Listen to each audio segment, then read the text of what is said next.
We have a ditching project going on Route 7, which consists of a culvert flushing the culverts out, cleaning the ditch lines out, cleaning under the guardrail. It's pretty much just a complete ditching project for Route 7 for a paving project that's coming through as soon as we get finished.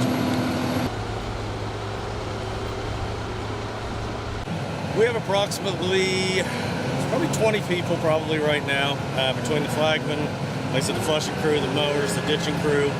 Yeah, so it's a pretty large job that's going on.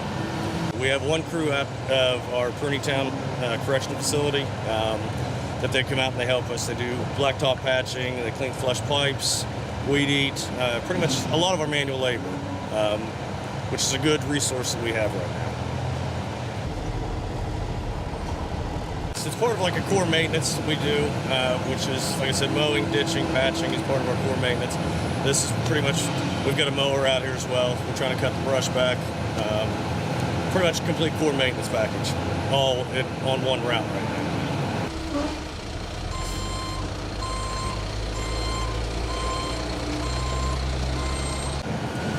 I think it's going in the right direction.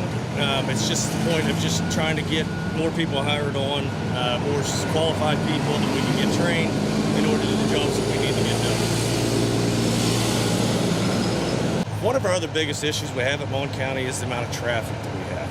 I mean, our population is growing daily. Between, say, at the Mon County headquarters, it's close to the WVU. We have some major medical facilities that are in Mon County, in the Morgantown area. So, I mean, like I said, our biggest issue is just traffic. I mean, the amount of traffic that we have, trying not to inconvenience any more people than we have to. But at the same time, we still got to get our job done.